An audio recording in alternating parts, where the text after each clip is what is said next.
మహాభారత కథా ప్రవాహంలో తిరిగి స్వాగతం. ఇది మహాభారత కథలో 4వ ఎపిసోడ్. ఇంకా ముందు ఎపిసోడ్స్ కోసం డిస్క్రిప్షన్లో చూడండి. రానున్న ఎపిసోడ్స్ని మిస్ కాకుండా నా ఛానల్ని సబ్స్క్రైబ్ చేసుకోండి.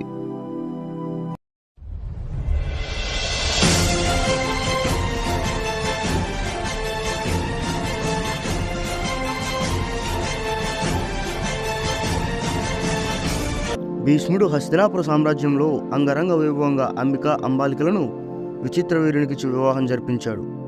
విచిత్రవీరుడు స్త్రీలోలుడై తన ఇద్దరి భార్యలతో కామవంచనలు తీర్చుకునే కార్యాలలో మునిగి రాజ్యభారాన్ని పూర్తిగా విస్మరించాడు.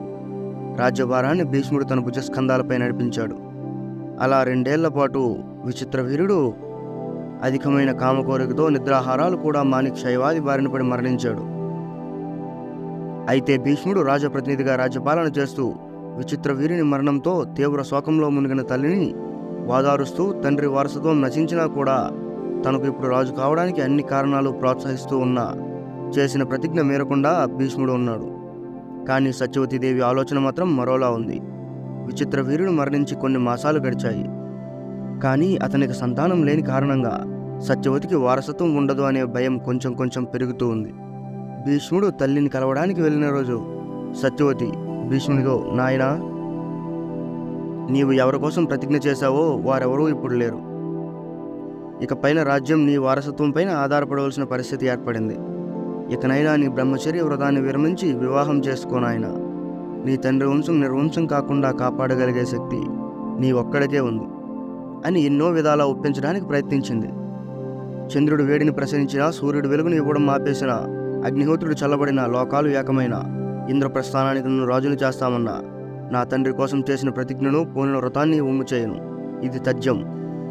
అది మీకు తండ్రి, నాకు తాత అయిన దాసరాజుకు నేను ఇవ్వవలసిన కన్యాశుల్కం. అనేక మంది సామంతుల సమేత ప్రజల మధ్య నేను నా తండ్రికి అలాగే మీ తండ్రికి చేసిన ప్రతిజ్ఞ.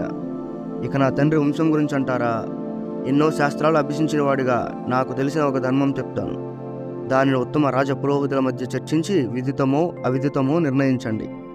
పూర్వం కార్తవీర్యార్జునుడు అనే ఒక మహారాజు పరశురాముడి తండ్రి అయిన జమదగ్ని మునిని వధించిన కారణంగా తీవ్రమైన కోపంతో పరశురాముడు మొత్తం క్షత్రియ వంశం అనేదే లేకుండా చేస్తాను అని ప్రతిజ్ఞ చేసి 21 సార్లు కమ్ముకున్న మృత్యువుల చిన్న పెద్ద అనే భేదం లేకుండా చివరికి గర్భంలో ఉన్న శిశువును కూడా త్యజించక క్షత్రియ వంశంలో మగవాడు అనేవాడే లేకుండా చేశాడు. అయితే క్షత్రియ వంశం అంతం కాకూడదు అనే ఆలోచనతో రాజపత్నులందరూ మహర్షుల ఉపదేశం ప్రకారం ఉత్తమ బ్రాహ్మణ శ్రేష్ఠులతో సంగమించి సంతానాన్ని పొంది క్షత్రియ వంశాన్ని నాశనం కాకుండా కాపాడారు.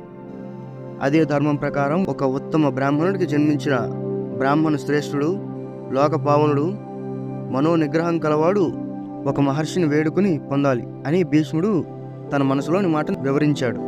అంతే తప్ప తాను ప్రతిజ్ఞను విడిచిపెట్టడానికి ఒప్పుకోలేదు. అందుకే గాంగేయుడు భీష్ముడు అయ్యాడు. మహాభారతంలోని ఆదర్శ పాత్రల్లో ఒకడయ్యాడు. ఈ నిర్ణయానికి సంతోషించినదైన సత్యవతి పూర్వం తనకు పరాశర మహర్షికి మధ్య జరిగిన వృత్తాంతాన్ని తనకు కలిగిన ఉత్తమ సంతానమైన వ్యాస మహర్షి గురించి చెప్పి తన వలన అంబిక అంబాలికలకు కలిగిన సంతానంతో కురువంశం అభివృద్ధి సాధ్యమవుతుంది అని చెప్తోంది. సో ఇంతవరకు చూసారంటే వీడియో మీకు డెఫినెట్గా నచ్చే ఉంటుంది. సో ఇంకెందుకు లేట్, నా వీడియోకి ఒక లైక్ వేసుకోండి. దానివల్ల నాకు కొంచెం మోటివేషన్గా ఉంటుంది. ఇక పైన మహాభారతంలో వచ్చే మలుపులు, ట్విస్టులు ఒక్కొక్క ఎపిసోడ్ ఒక్కొక్క డైమండ్లా ఉంటుంది. మిస్ అవ్వకూడదు అనుకుంటే మన ఛానల్ని సబ్స్క్రైబ్ చేసుకోండి. మళ్ళీ అద్భుతమైన ఇంకో ఎపిసోడ్స్తో తిరిగి కలుసుకుందాం. Signing off ఫిలోమిథికా.